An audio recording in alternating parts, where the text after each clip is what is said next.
Well, welcome back to another episode of the Newt News Podcast. I'm Josh. This is Andrew.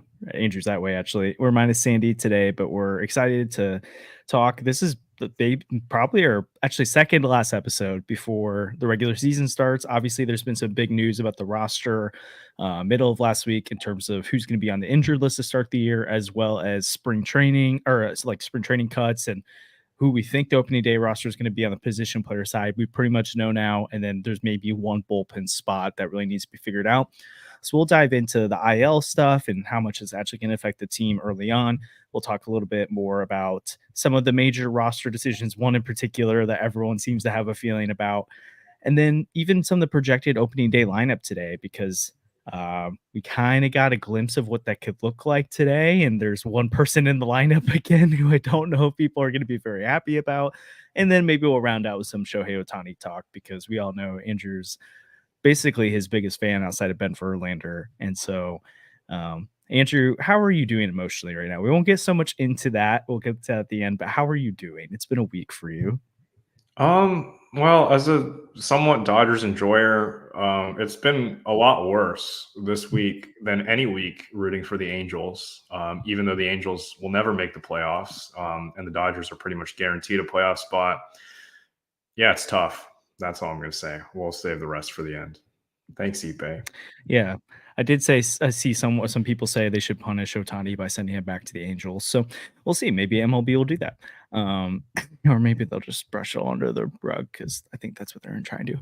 Anyways, so let's talk about the injuries to start. So none of this is super surprising. We kind of knew this, like that most of these guys were at least going to miss opening day, if not a couple games. But I think all 5 of them going on to IL was a little bit of a surprise. And we could talk about Sonny Gray's decision specifically, because it sounds like he had an option to not go on the injured list, and he decided it was probably best for him to do that.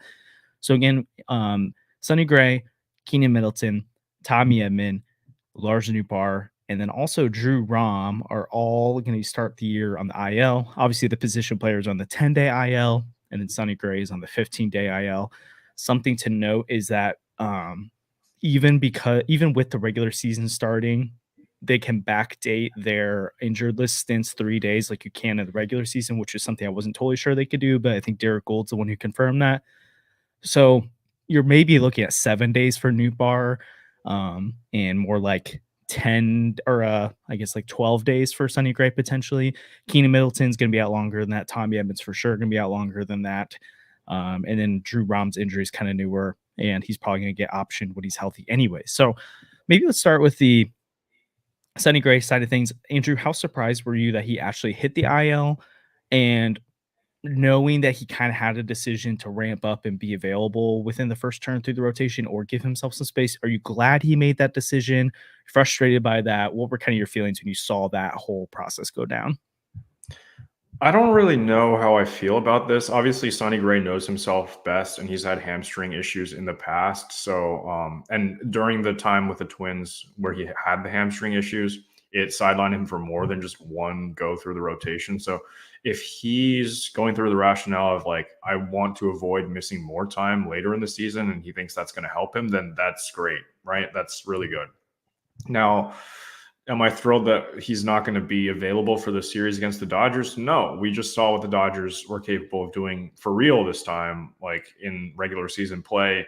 And it was pretty scary. And I don't really feel comfortable having Lance Lynn or Kyle Gibson or Steven Matz going out there instead of Sonny Gray. But honestly, it's fine. You lose 1 or 2 more games if he doesn't like make his turns through the rotation. I'm honestly shocked that people on Twitter aren't like calling Sonny Gray like Anthony Rendon of the Cardinals, saying he like hates baseball or something, which like, because I'm glad that that rationale is not out there. I don't think that that's what he's going through at all. And honestly, like we saw the starters in the Seoul series, they didn't go very deep anyway. So you saw Darvish and Glasnow. Darvish only threw like 3 2/3, and Glasnow, I think he might have just completed the 5. They were like very concerned about those guys due to injury. So I don't think Sonny Gray would really get that many pitches to go with, even if he did make those starts. So I don't think it's as big of a difference maker as we think. Obviously, Yamamoto, will break down that whole series later. when we get closer to the series with the Dodgers, but he only got 1 inning, and Joe Musgrove didn't pitch well either. So I think to start the season, if there's any injury concerns with these starting pitchers, especially with Sonny Gray, he's not going to get that much run. So if he ramps up, goes down to Memphis, he's going to get a lot more pitches in his first outing anyway. So I'm not overly concerned about that. Do I wish he started in the opening series? Yes, but I understand why he didn't decide to do that. Yeah, mostly agree with you there. At the end of the day, whatever's best for his health, and he knows his body best, and he's a veteran. He's had this hamstring stuff before.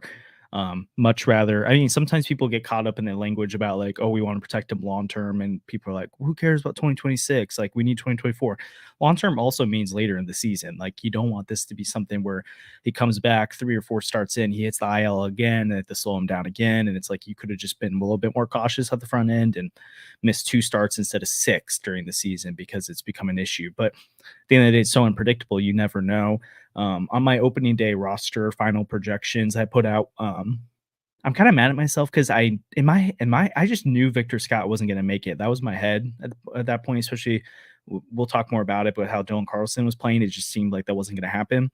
But then Derek Gould's one came out, and he had him on the opening day roster, and so I was like, if Derek Gould's saying that, like that's got to be something, right? And then, anyways, but something I did put on there is I thought Sonny Gray wouldn't hit the IL, and I thought what they could do is they could piggyback Zach Thompson with him, and so you have like Zach Thompson as like another starter, but you could have Gray go and hopefully clear as many innings as he can. But if he couldn't do it, then you put in Thompson to cover the next 2 to 3 innings if he could only give you 3 or 4. Um, and then I also thought too, like just kind of, anyways, I thought there's some ways they could finagle it, which is probably what Sonny Gray was talking about. They probably talked about different ways they could have made it happen. But at the end of the day, he decided what was best for his body was to be careful there. And so, it's fine. And I think, again, missing one start against the Dodgers, which is, again, already a series I'm not expecting them to take a ton of games from. And then potentially one start that he would have made against the Marlins. That's okay because it looks like he'll be back for the Philly series potentially. That's like best case scenario, I guess. So we'll see there. Moving on with from that though, the Nootbaar side of it, I think I was a little bit more surprised by. I thought maybe they would hit like he wouldn't be ready to play opening day, but then he could have been on the roster, and then maybe by the end of the Dodgers series been playing games. But I think ultimately, how much do you think missing all 5 of those guys, or maybe 4, because Drew Rom wasn't supposed to be someone? I think for me, I don't really think it makes a huge difference early on. Obviously, you want Nootbaar's bat, but I think not having him for a week and a half, Burleson and slash or Matt Carpenter can cover that for a little bit. I think it'll be okay. It's your 7-hole hitter at that point. And then Keenan Middleton, obviously, I haven't really high on this year, but I think they've done enough with the bullpen mix to weather that storm that I don't think it's a huge deal. And then we just talked about the rotation turn. Obviously, you want as many starts from Sonny Gray as possible, but it's okay to have Zach Thompson for a couple starts. So do you think the injuries are going to like significantly impact the amount of games they could have won during this stretch? Or do you think not really? It's going to be a hard stretch regardless for this team. A lot of really tough teams that they're going up against. So I'd rather have as many people ready as we could in our regular like lineup and rotation. But Lars Nootbaar, his injury history recently has been kind of frustrating to deal with. It's just so many weird things that have happened to him that like, I don't know. I feel like I have less trust in the front office with like injuries now than I did at winter warmup because Tommy Edman was supposed to be ready, and then Yeah. spring training was like maybe he'll miss a week, and then it's like no, we're shutting him down completely, and I don't know what's going on anymore really. So the fact that we haven't really gotten many updates on Nootbaar, we haven't really seen him working out or like gotten reports that he's like swinging again or like doing better. Correct me if I'm wrong, but I don't think we've heard anything on that front yet. And that kind of feels like what we got with Edmund. So I'm a lot more worried that he will be out for more than just this stretch. Because Sonny Gray said, like, he told the media, hey, I feel 100% ready to go. I could have not hit the IL, but I'm choosing to do that. Nootbaar, we have heard like nothing from. So I don't know. I don't know. It sounds a lot like what they did with Edmund, and they're like, no, it's fine, he'll be ready. But I'm a little bit concerned that it might be a little bit longer than that. Yeah, I think I saw that they are having him swing the bat now. So like I don't think it's quite I think I'm like in between what you're saying. Like I think it's not quite the Edmund level where Edmund I don't even expect to be back till at least May at this point. Which is I don't know. His is interesting to me. I don't get what's going on there. Nootbaar, I just feel like it's one of those injuries where it's more about pain tolerance at this point, from what I'm aware of. Like I don't think he could do much more damage, and so outside of like landing on it, stuff like that. So I think that one they just literally don't know. But it doesn't seem like it should linger. Like maybe there's a chance he can't come off right after the 7 days, but I would be shocked if it's like mid late April and we still haven't seen Nootbaar. I think that would be really really surprising. So yeah, we'll have to keep an eye on that. But I do think something that has been quite a bit of chatter, and so we'll get into the maybe the lineup next. But I think the one that really people have some feelings about is the rotation right now, which honestly I'm a little shocked. I'm like, what did you expect the rotation to look like when Sonny Gray's out? Like, I don't really know how the order makes people feel any better, but people have their feelings about stuff. So obviously, the rotation going into the season without Sonny Gray is now going to be Miles Michaelis, Lance Lynn, Kyle Gibson, Steven Matz, and Zach Thompson. And I believe the first five to go out will be Michaelis opening day, Zach Thompson game 2, Lance Lynn game 3, Steven Matz game 4, and then Kyle Gibson gets the ball in the game 1 against the Padres, which then also lines up Lance Lynn to start the home opener. I mean, were you surprised at all by that? I wasn't. Like and then is anything about the order annoy you or make you happy? For me personally, I was glad to see that they went with the lefty matchups. Because early in the season, you like this is the only time you can actually, besides the playoffs, structure your rotation in a way to like go against your opponents. Otherwise, it's just the turn, and sometimes your ace faces the number 5 pitcher because the day's off and stuff. So like you can't really control that. But the fact that the Dodgers are so lefty heavy, I like that Zach Thompson and Steven Matz are going out there. What about you? What are you thinking with that? Yeah, waking up at 5 in the morning to watch these games, I could tell with our old friend Mike Schill that he was doing the exact same thing, right? He would put in a lefty right when the order was coming up for Otani and Freeman. And I was really frustrated. I was like, I woke up, I want to go back to bed, just finish this game. I don't want to see these commercials, but like that's how you play against the Dodgers. They have those lefties, Otani, Freeman, Muncy, and you want the matchup against them. I don't think any of them have reverse splits. I think Otani just Muncy kind of does, yeah, but and Outman, I think, but yeah. other Outman, than like I don't think Outman hits well against lefties at all. I'm still learning that lineup, so sorry. But I think wonder Otani. why.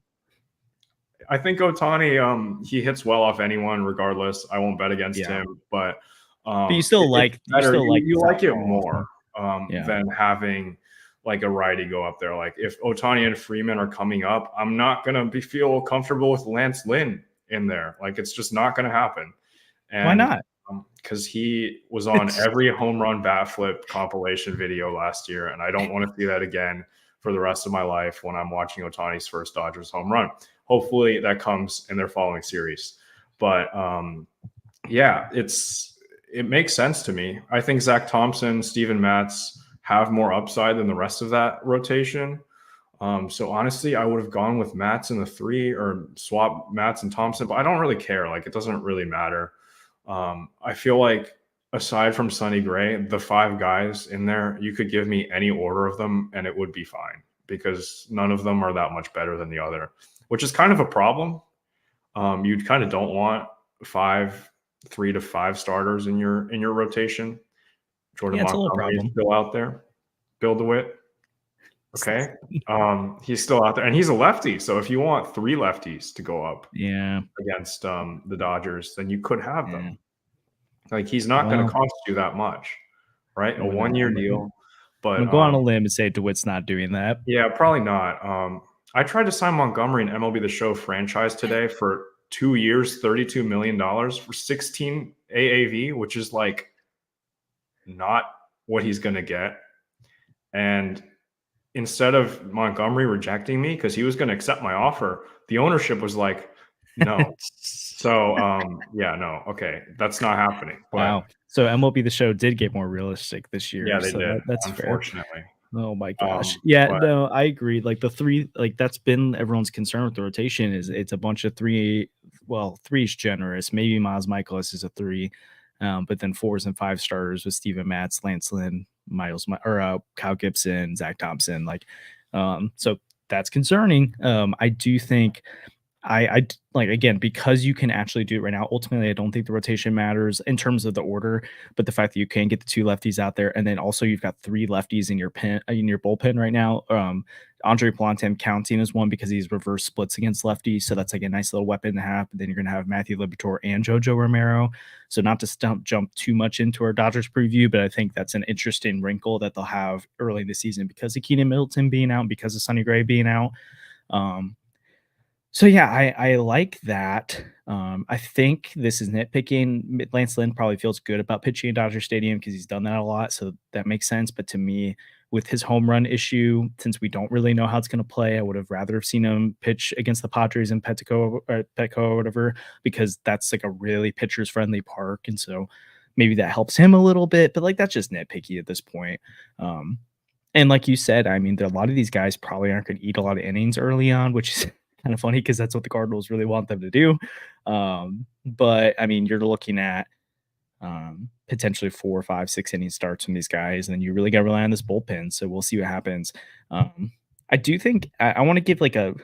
Now, I don't really plug the website too much, but I do think there's something I'm really interested to let people in on and see. And you can go ahead if you're curious, go do your own research with this. But I've been doing some extensive research about Andrew. If you remember, the month of May last year, the Cardinals were actually pretty good, and they had this 11-3 stretch. They finished the month 15-13. It was an 87 win pace, which most people think would win the NL Central right now. And so I was like, I wonder like what led to their success during that month, right? Andrew, I'm gonna give away a little bit of the lead here. What do you think the rotation did that month? I think the rotation was pretty bad because it was pretty bad all year. So you think it was still bad? I think it was like, I mean, it was still like not amazing. It wasn't terrible, but it wasn't like amazing. It was just like kind of what we expect from the Cardinals rotation in 2023, which is not anything remarkable. Yeah, so on the surface, the numbers were like not great. It was pretty like it was about actually like 23rd ranking is about where they're at in the month of April, but actually it was terrible. Jordan Montgomery had a 6 ERA. Jack Flaherty had 5.88, Steven Matz 6.18, Adam Wainwright 6.15. Matthew Liberatore made 2 starts, had a 3.6, and then Miles Michaelis had a 1.89. So the rotation was awful, and they still went 15-13. Guess what they did well? Their lineup was really good and the bullpen was good. What have we talked about all year? If the lineup is good and the bullpen is good, they can survive this rotation. And Andrew, I think both of us, even like if we're pessimistic about the rotation, don't think they're all going to have 6 or 7 ERAs this year, right? Like I think we're thinking like 4, maybe Right. 5s. So it's like, hey, if this rotation can, and obviously Miles Michaelis doesn't give you 1 ERA, but like if Miles Michaelis bounces back a little bit and it's like a high 3s ERA, Sonny Gray's himself, and then you've got a bunch of 4 to 5 ERA guys. Like it's not flashy. I don't like it, and it's not going to win in October. But the Cardinals proved they can win last year with that, with an even worse rotation. So that's you guys can look at the numbers later. I've done a lot of research with it. It's really interesting. But let's look at the lineup though, because I do think They did that's take something 3 that. or 4 from the Dodgers that month, didn't they? Yeah, they did. They Yeah. took 3 from the Dodgers. Oh, no, Yeah. they might have swept them. Let me look. No, I think they took 3 or 4. But like, I think hey, you're all right. the And then they Dodgers took did was add a DH. They added a guy who's never had any major league did. experience, and they added a guy Yeah. who gets hurt all the time. So Yeah. they're not that much different, right? What's really interesting to me is they started off the month. They came off an 8-game losing streak because they snapped their losing streak on May 7th. It was horrible. They went 11-3, and it was tough opponents. It's not like they beat up on the Pirates and stuff. They took 2 of 3 on the road against the Cubs after winning 1 at home against the Tigers. They swept Boston in Boston, and then they took 2 of 3 against the Brewers at home and 3 of 4 against the Dodgers at home. So like that month also wasn't like a hey, like let's just beat up on bad teams and figure it out. Like the offense was cranking it against some of the best teams in baseball. The bullpen was showing out. And I also looked to like in April last year, the bullpen's ERA was like pretty good. But like Ryan Helsley was bad. JoJo was bad. All their high leverage guys weren't good. It was the opposite in this or not the opposite, but the ERA, the bullpen was about the same, but all of their high leverage guys were actually good. And that's why they're winning games because like whenever they had a lead, they were nailing it down and winning. So anyways, I just think I think people forget like what this team can do when it's firing on most of its cylinders without the starting pitching. Even without the starting pitching, this team can win.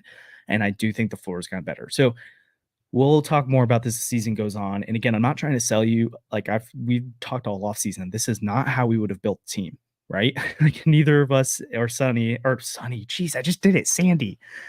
If you guys are new to the pod, ever since we signed Sonny Gray, I call Sandy Sonny because of his love for him. But I mean, all off season, you and I and Sandy were talking about they need 2 frontline starters. So we're not gonna like act like this is what we would have done. But I'm also not totally convinced it's gonna work. I just see how it could work. And so to people who think it is a flawed plan, but it's not destined to fail, is all I want to say with that. So Andrew, I believe you have a graphic that we want to throw up, and it's something that's gone around Twitter a little bit. Maybe not our graphic, but the idea of it. So we kind of know what the Cardinals opening day lineup is going to look like. If you're listening on audio right now, we'll read it off for you. And then if you're watching on YouTube, it's on the screen right now. It's not confirmed, but it looks like the opening day lineup will be something like Brendan Donovan to left field, Paul Goldschmidt batting second at first base, Nolan Gorman at second base batting third, and cleanup Nolan Arenado at third base, Wilson Contreras catching and batting fifth, Matt Carpenter at DH batting sixth, with Jordan Walker in right field batting seventh, Dylan Carlson batting eighth in center field, and Mason Wynn batting ninth. I think Ollie's even said this because they asked him if this is the opening day lineup. It's not confirmed that that's what's going to happen. I think Burleson will probably play most days. I think if there's a day to outside of just rest to start Matt Carpenter, I could see them doing it for nostalgic reasons on opening day against the Dodgers, but then especially in the home opener. Andrew, how are you feeling about that lineup? Minus Lars Nootbaar, minus Tommy Edman. I know we didn't get into the Victor Scott chatter, but we should do that soon. And we could even sprinkle it in here. But how does that lineup look to you? And again, guys, if you're listening, this is probably not the lineup for very long because Nootbaar's coming back soon. But what is that like? You look at that lineup. Is that how you would order this? Is that what you expect? Is there any nitpicking you want to do with that? Or maybe not nitpicking, any concerns you have with that? Roll with it. And we'll talk about the main thing that I think everyone has an issue with. And I kind of also have an issue with this. Yeah. That Matt Carpenter is going to be the DH. I understand that with their injuries going on, I understand that Matt Carpenter is going to get a lot more playing time now because there are guys that are supposed to be in the lineup every day that are hurt. There's multiple of those guys, and that's fine. Yep. Don't go harass Katie Wu about this. I'm not going to go do that. Like, it's not like I'm not on the same side as the guy who was like getting ratioed yesterday on Twitter. But basically, Matt Carpenter, if he is the DH on opening day, you're not going to convince me that this is not some kind of nostalgia ploy and being like, oh, Matt Carpenter's back. Because, like, it kind of is, right? I understand the home opener, but against the Dodgers, unless, like, Clayton Kershaw's pitching, which he's not because Matt Carpenter owns Clayton Kershaw, like, that's fine. You can do that. That's pretty funny. But, like, it doesn't make much sense. I know he's had a really good spring, but do you know who had a really good spring last year? Taylor Motter.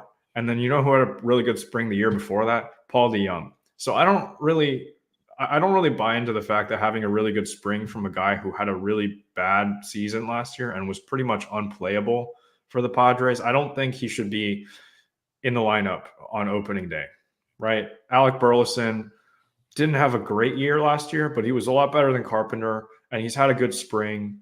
I think he's earned it to start as the DH on opening day. Obviously, I think Carpenter is going to get the start on the Cardinals opening day. But, like, I don't really think he should either because, like, the last time we had someone get an undeserving start on opening day was Albert Pujols, right? But Albert Pujols has hit 700 home runs. And he hadn't had that Hall of Famer. Well, yeah, but like he's going to be a first ballot Hall of Famer. Matt Carpenter is just a fan favorite, right? He's not going to be a Hall of Famer. He'll probably be a Cardinals Hall of Famer, but like why are we and batting him like sixth also kind of rubs me the wrong way because Jordan Walker has earned the right to bat over Matt Carpenter. I think at this point, Yeah. I feel like that's kind of not even up for debate. But like honestly, it's fine. As if Burleson is the opening day DH and Ollie Marmol does this shuffling around because he says he makes all the lineups. So I don't know why he would put Matt Carpenter in the lineup. This is not ownership being like, hey, we're doing a nostalgia tour. We're trying to make money and trying to sell tickets because they're not even selling the tickets, right? The tickets for that opening day are so expensive already because everyone wants to see Keenan Middleton's first game with the Cardinals, even though he's hurt, right? That's why those tickets are so expensive, not anyone else. Yeah. But it doesn't make any sense. Hopefully he sees that and changes that, and that's why he addressed the reporters the way he did today. But I don't know. That's the only issue. Yeah. At the short story, I agree. It should be Alec Burleson. So, but here's where I'm gonna like, and I know you're not freaking out, but I'm gonna like, I'm gonna use you as Cardinals Twitter here. So you're gonna represent, I guess, not the opposing view, but that view. And I'm gonna kind of like help us realize that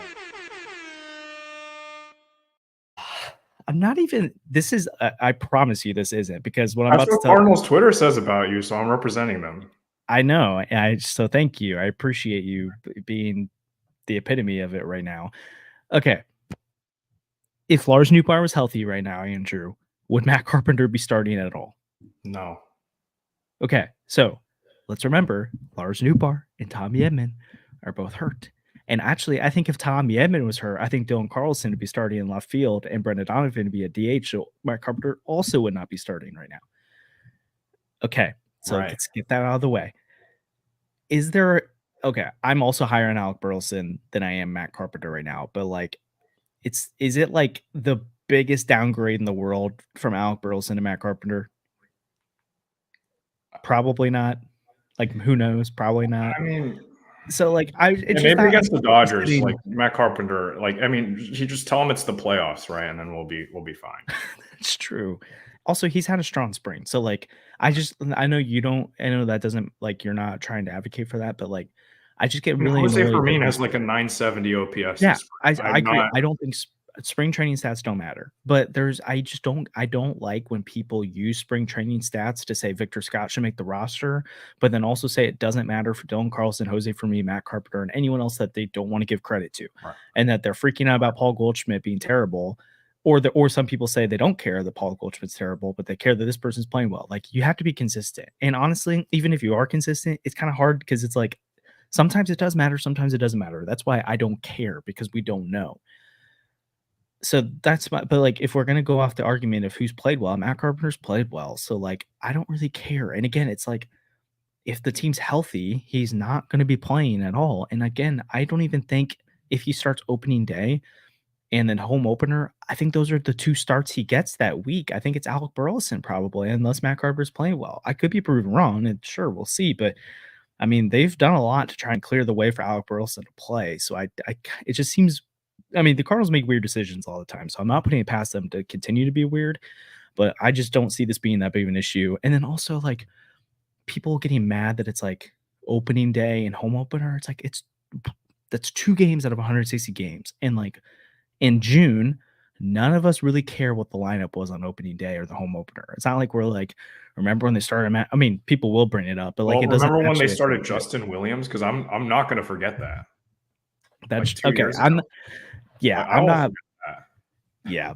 So that's one thing, but oh gosh, someone just said that bench Goldschmidt and play Burleson at first. Goldschmidt doesn't deserve to start. I think they're being sarcastic. I think they're being like a little jokester right now, but you never know. You never know with Cardinals Twitter. So, anyway, so that's where I don't really care. I don't care, because if Nootbaar was healthy, it just wouldn't be a conversation. If Tommy Edman's healthy, it probably isn't a conversation either.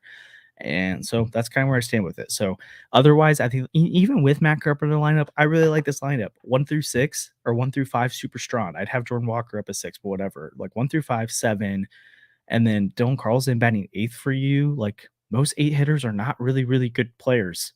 Okay, like, people need to like their expectations in order a little bit. And Dylan Carlson's been good this spring.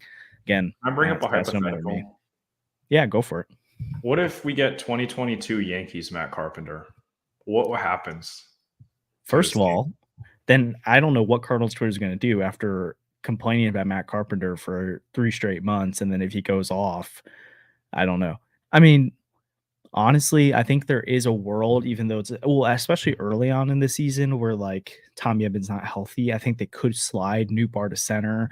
You have Burleson or Donovan in left, and then Carpenter at DH, but we'll have to see. But also injuries happen. So like, I mean, yeah, we'll figure it out. But if they get Salsa Matt Carpenter though, or 2022 Matt Carpenter, this lineup, ooh. So I'm not banking on it at all. I think there was a Yankees graphic where it was like the most like given X amount of plate appearances. It wasn't very many, but it was like the highest OPS among like Yankees hitters of all time with like 100 plate appearances. And Matt Carpenter was above like Babe Ruth and Lou Gehrig, and I thought that was funny. And hey, if we can get that, that would be big. Only Cardinals fans can complain about someone who's better than Babe Ruth, but that's where we're at right now. And Seth kind of is like, yep, if Matt Carpenter does that, they'll find the next person to complain about. So that's just how things happen. So I'll answer this real quick from Michael too. So if you're listening audio, he asked if we think they'll start Glass now on Thursday, or if they'll start whoever they consider the third guy. I don't think it's been confirmed yet, but I think Dave Roberts said that it would be most likely Glass now. Okay. I don't know if they're going to start Yamamoto on Friday. I would reconsider that if I was Dodgers management, but also I would put faith in Yamamoto. I don't know. Yeah, I'm not going to freak out after one start. Also, it's a really bad start though.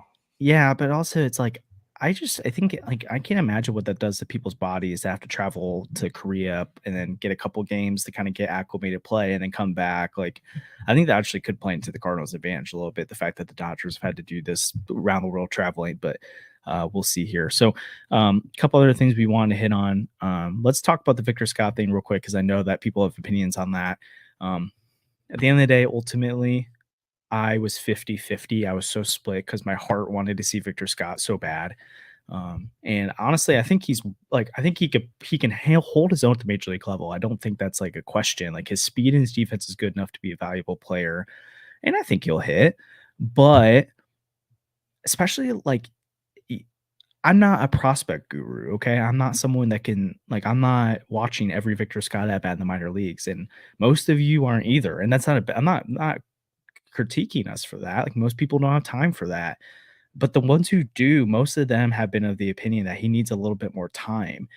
And I don't want to, I don't think that's an unfair thing to say, especially because we've talked about over and over again. I know people like to rag on Dylan Carlson right now, but like if we're talking about Dylan Carlson 4 years ago in 2020, the comment section right now would all be Dylan Carlson needs to play.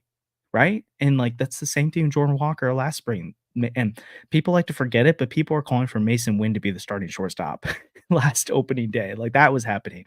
People want to see Matthew Liberatore like no other, and he struggled big time when he's gotten called up.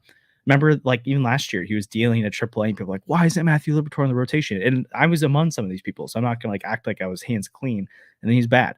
Nolan Gorman started off 2022 with a home run pace. Remember, he hit like 14 home runs in a month, and people are like, how is Gorman not playing? Then they call him up, and guess what? His strikeout issue that they thought he had was an issue. I'm not obviously the Cardinals have gotten player evaluation wrong, so we're not gonna try and act like that, like that they get everything right on that. But I do think like he's jumping the AAA levels rare. Very few people do that, and the ones who have had the most success usually are like top 5 prospects in baseball, like Julio Rodriguez.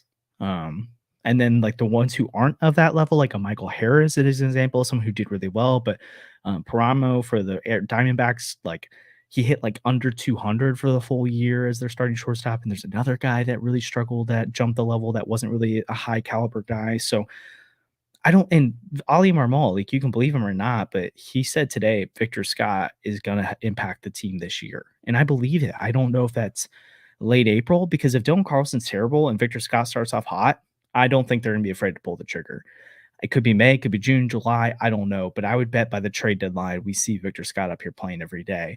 And if that's what's best for his development, then that's what I care about most. But if he made the opening day roster, I'd be excited right now. It'd be really fun. But also, I think Dylan Carlson played really well this spring, and so and he seems like I mean he's still young, so like give him a chance here. And again, there's nothing holding the Cardinals back from changing their mind in 2 weeks here. Doesn't mean they will, but if Dylan Carlson, I know he started off spring really terrible, but if he continued that all spring, I think Victor Scott's the starting center fielder right now. But Dylan Carlson played well enough to earn the job. So, um, and I think I mean, it's a real thing in real life. Like, if someone like isn't on the 40-man roster and they haven't played AAA yet. And then the other guy is someone who's been at the big league level, has shown that he could be top 3 in rookie of the year before, and even the season following, the first half was really good for him. He's proven it before. It's going to take more than just playing well to jump him. It's also going to take the other guy not playing well either to kind of prove that you have to make that change that quick, especially because you do have Tommy Edman coming back at some point in Lars Nootbaar too. So it's not like this is the for sure long-term job. It creates complicated issues later. So I don't mind them making that move. Again, I really want to see Scott. I believe in him. I'm so high on him. I think he's going to be like a borderline star. I don't want to say superstar, but I think he's going to be someone that is going to be way more impactful than people really believed until recently. But ultimately, at the end of the day, I expected that decision. I support the decision. But I mean, I'm excited to see him too. So, Andrew, what are your thoughts on the Victor Scott situation? Yeah, I believe at some point early in the offseason, I think we asked Jeff Jones whether or not Victor Scott could come up and join the opening day roster. And I think he mentioned that it had also a little bit to do with Mason Wynn. And this was when we thought Tommy Edman had not broken his wrist Yeah. or whatever. And he was bouncing between the shortstop and center field. But I think he noted that the Cardinals didn't want to have two unknowns at the bottom of the lineup in Mason Wynn and Victor Scott.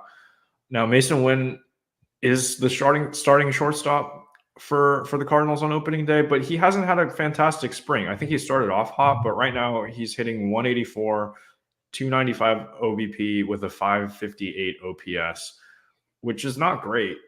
Again, we don't put a lot of stock into spring training stats, but he didn't hit last year at the major league level either. So I feel like there's more questions with him than we're like saying right now. I think Mason Wynn is probably the biggest question mark in the lineup right now. And Carlson's played well enough. Like Scott, I think, has still put up better numbers, better defender this spring, but I think it makes more sense with all the uncertainty surrounding the roster right now that you have somebody that's been there instead of like they said, they put too much pressure on the young guys last year, and that's how it snowballed early. So like if Victor Scott plays great when he debuts, that's really good.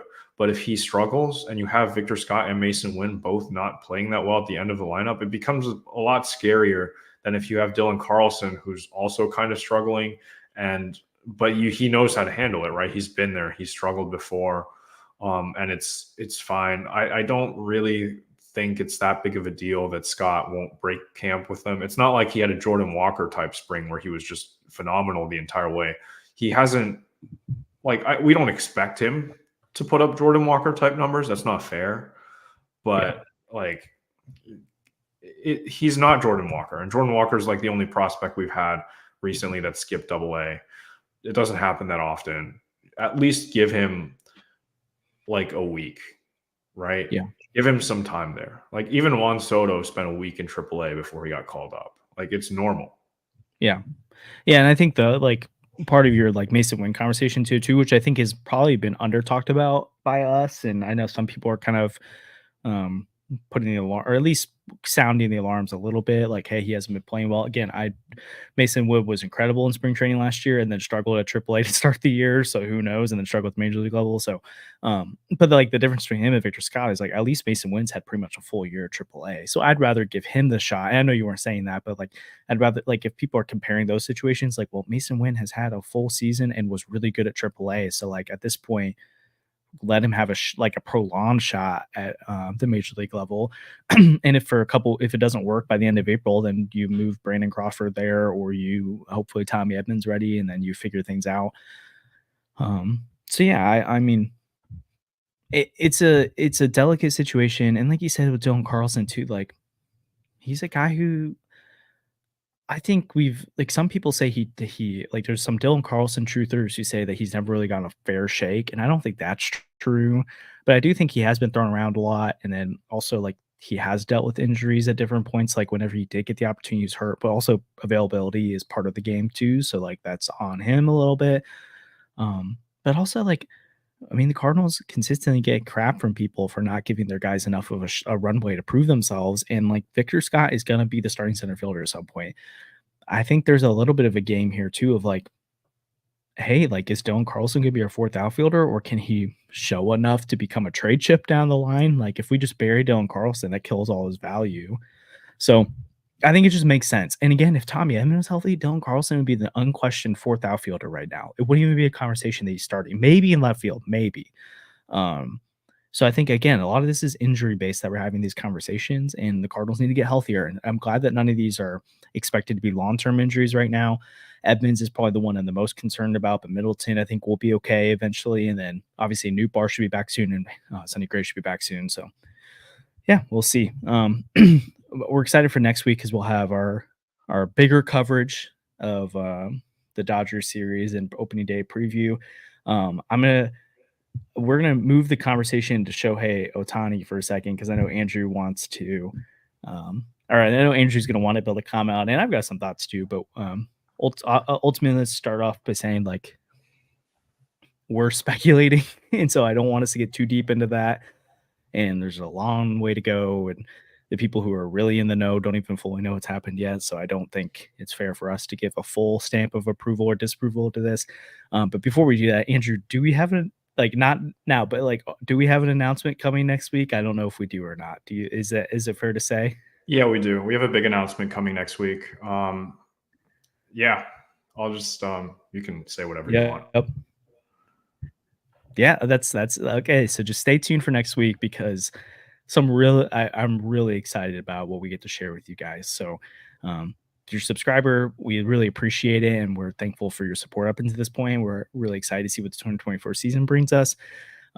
If you're listening for the first time, or maybe you've listened before and haven't subscribed yet, please subscribe. And we just really excited what's coming. And so Talik's in the chat right now. He's in our Discord, and he's part of our membership program. So maybe he's a little more aware of what we're kind of doing here. But I think, anyways, I don't want to spill too much, but we're really excited about what's about to happen. So some of the comments in here are killing me. Andrew, yeah, what's your thoughts on the Otani situation right now? Our resident Shohei Otani lover. That's Yeah, I mean, Otani I would tell you my Otani. raw reaction, but you saw it because we were pre-showing. Yeah, okay, I gotta. You can describe what that was like. I have Twitter open and I saw the notification come through, and I'm like, Andrew, like, did you see this? He's like, Otani's I couldn't remember. You knew his interpreter. I forgot that you like. Yeah, I forgot that he recruited Nootbaar, and so you like had a whole thing with him. But I also in the comments, it's bigger than a guest. It's like a show announcement that we're going to be giving here. So, and we're not just teasing a guest coming on. It's pretty big, so we're excited about it. But yeah, I'm like, hey, do you know this has happened? And like the shock on his face and like almost like denial of like, no way. And he's like, are you best to be? I'm like, no. And he looks and he's just like down bad. Like he wasn't like, I don't know if you, I don't know if depressed is the right thing to say. I don't know if like, I just think you were like, have you ever seen like in a movie when like like a grenade will go off and it's like their ears are raining and they're like, what's happening? And looking around. That's what you were like. You were like I think your head was spinning. So I wish I would have just said it on the podcast. Yeah, if you would hold the because I wasn't on Twitter. I was pre-showing. I was getting ready to like break down the topics, and then you're like, Ippei's been fired because he stole money from Shohei. And I was like, this is ridiculous. Like, this is one of those like MLB on facts that you just like fell for. And I was like, there's no way this is true. No. And like Ippei is a fan favorite. Like he travels everywhere with Shohei. He's like close with all the Japanese players. He's the reason Lars Nootbaar played in the WBC last year. So like we have him to thank for part of our success at some point.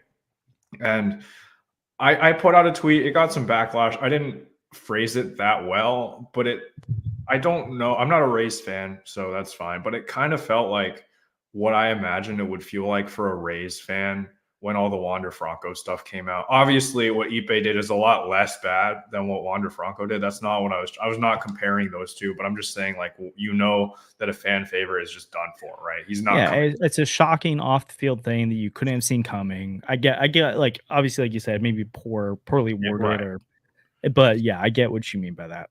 And like whether or not I'm bringing it back to the Cardinals, whether or not this investigation gets anywhere, whether or not anyone goes to jail, it's going to affect the Dodgers for a long time. And honestly, there's no better time to play the Dodgers, right? Like Dave Roberts, the team can be like, no, it's not affecting us. Yamamoto was like, I don't know what's going on. That didn't affect my start. But like to some extent, Ipe was a big part of that clubhouse because he was the voice for the biggest star on that team. And also he was Yamamoto's on the field interpreter, right? So if like the catcher will interact with him, Yamamoto interacts a lot with him. And like for Yamamoto, especially like a guy who's just learning like American culture and just came over from Japan, having another person in the clubhouse who speaks Japanese is huge for him. So like that is a huge presence in the clubhouse, that to lose that and to have everybody coming and asking all the players, all the coaches, hey, what's going on? That has to be in the mind of the players, right? So like it's going to throw off the balance of the Dodgers clubhouse, whether or not they want to admit it. So for the Cardinals, it's great, right? I would not like, you have to play 2 series against the Dodgers anyway. They're in your league. You have to do that. That's how it is. I would not pick, honestly, why don't we just play all 7 games against the Dodgers to open the season, right? Like, let's just do it. Like, that's great. There's no better time to play them right now. This could get clipped so bad if they get swept and just demolished. And everyone's going to be like, Andrew, I thought there's no better time to play them. But if they get swept this week, they're going to get swept any week. So regardless, it's bad for the sport of baseball in general. I mean, the people who are praying that Otani was the one gambling and he'll get banned for life, they're all Angels fans, Giants fans, or Padres fans, or they don't understand how the game works. Because if Otani gets banned for life, this sport is in big trouble, right? Like he's been your biggest star face of the league for the last 3 years, and then he gets wrapped up because baseball's full of scandals, right? All of the best players like Barry Bonds, McGuire, Sosa, those guys in the steroid era, there's an asterisk next to all of their names. Like if we do that again, if we go through that again with the biggest star right now, it would be probably the worst thing to ever happen to this game, right? Because then the credibility is just all gone. So like, first of all, he wasn't gambling. All the evidence points to that. But like, if you're rooting for that and you're not like a Padres fan, an Angels fan, or a Giants fan, what are you doing? Like, no, that would be so bad for this league. And even if you are a fan of one of those teams, you don't want that. You don't want that to happen. It's just not a good story. Yeah, and I mean, even more names that you didn't bring up, like Pete Rose, obviously with his gambling stuff. You have Shoeless Joe Jackson from the Black Sox, or the Black Sox scandal, White Sox, obviously. Astro sign stealing was recent. The spider track, the sticky stuff was recent. Like, it feels like there's always something with baseball, and it would just be killer to have another thing. So I think for the game of baseball, the bigger win obviously would be for this to have been like an unfortunate situation with the interpreter. But I do think I think this is the extent of what I'm going to say with it, but I do think it's like at this point we have to let the process play out and see what happens. They're going to investigate Otani, and that's what they should do. Even if they believe he's innocent, they need to make sure of it. And then if they find something, they need to they can't brush it under the rug. They can't, like, I know even if it's quote unquote good for the game, it's worse for the game if you do that and it comes out later. It seems like Otani might have broken potentially some laws or some regulations and not knowingly did it. And it wasn't like he was doing the illegal gambling, but even if that was the thing, there's potential punishment that could happen with that. And it's one of those things where it's like, sucks, but we kind of have to do it. So we'll see. But I do agree. I do think it'd be, I just can't believe, even if it's not, it got to be affecting the Dodgers, even if it's just a little bit. And from a competitive advantage, that's helpful to the Cardinals. But none of us wish this happened. And if you wish this happened to the Dodgers, it's just not, I don't know why you would want that for baseball or for people in general, just as a person. Like, I don't love when I see people commit crimes. It doesn't make me feel good. So Oh, I don't think we want that in just happening. So um, hopefully this gets cleared up. Hopefully it's as minor as possible. But we'll have to see. And I have a feeling it's going to linger over baseball for a while. So hopefully for baseball's sake, it doesn't become another big like Astro situation or Pete Rose situation or the PED situation. And I do think for sports in general, this is something I think all sports leagues are going to keep an eye on because of how prevalent gambling's getting within the game. Um, wherever your thoughts are on that, this is what you're opening the doors to potentially. Obviously, it's happened way before gambling is legalized, so it's not act like that's it. But it's just funny that like Ken Rosenthal is on like a Bet GM a segment on Foul Territory talking about how gambling is such an issue in the game while it's sponsored by Bet GM or like all right. the pretty much all sports shows are sponsored by one like some kind of gambling site at this point. Yeah. And I'm not saying it's right or wrong. I'm just saying it's interesting that like it's so prevalent, but then we're like, how does this happen? It's like, well, maybe that's one of the side effects of it. But again, just like there's illegal ways to do it and there's illegal ways to do it. And just because there's a legal way to do it doesn't justify or may mean people should do illegal things. So Right. anyways, There was a yeah. I'll note that there was a Marlins pitcher in like 2015 who bet on not baseball. No betting on baseball was done in this situation as far as we're aware. I don't think that's up for debate really at this point, but there was a Marlins pitcher who bet on like basketball, football, or something in a state that where sports gambling was not legal. Okay. This is a guy I've never heard of. This happened in 2015. No, not a relevant player anymore, I don't think. But all that happened was he was fined and there was no suspension given. So honestly, if that's all that happens and it comes out that Otani was doing whatever with like I think the worst now is that like he knowingly transferred the money to the bookkeeper. But honestly, even if that does come out, I doubt he'll be suspended. Probably just fined, which honestly fine. But then a lot more people are going to hate Otani, which sucks for a lot of reasons because he was seen as this like guy with no controversies behind him, and now we have this, and it's terrible. But that's all. Yeah, I think that is one of the unfortunate parts is that Otani's been a class citizen from a baseball standpoint so far and been a role model. So, and again, even if he did aid the interpreter here, I it doesn't make him a bad person. And even if he, anyways, it doesn't make people bad people, but at the same time, yeah, oh, it's unfortunate. Really wish it wasn't happening. Honestly, it's just this is a separate point, and I remember I was gonna make it, but then all this stuff came out, so it felt irrelevant. But it's like it's just so interesting, like this dichotomy of the things that baseball could do to help the game. They consistently shoot themselves in the foot and don't do it well. Like I get opening the season in Korea is like helpful for like for the Asian market, but like how many people around America knew that baseball started? Like unless you're a diehard fan, like most people, like most casuals don't care. And like baseball just does a really terrible job of marketing itself. But then on the flip side, whenever there's a scandal or something bad happens, it feels like they handle it in the worst way possible and they make it 10 times worse than they need to. And so it's just so interesting to me that like baseball continues to fumble the bag on things that could help grow the game and help the game. And but then they also fumble the bag and making it way worse when things could so like they make the lows lower and they make the highs lower. And it's like, what are you doing? So Yeah, to be but also fair, like yeah, none of this was supposed to happen in Korea. Like the Padres were always supposed to play in Korea, and the Seoul series was scheduled this early in the season because oh it's just like not possible to play over there normally because the KBO is going on and you don't want to interrupt their season. yeah, And the Padres were going to do that because Ha-Seong Kim, the biggest Korean star in the world, is playing there. It wants to like should be playing in Korea, right? That makes sense. And at that point, none of the free agency stuff had happened. The offseason hadn't happened. Otani wasn't on the Dodgers. So, yeah, like, they were just like, oh, who do we match the Padres against? Probably the Dodgers, right? That just makes the most sense. And it just happened to be there. Growing the game internationally is good. Should the games have been at 4 a.m? Probably not. But, like, for that audience, having the games at night, their time makes a lot of sense unless you did, like, a weekend series. I don't know.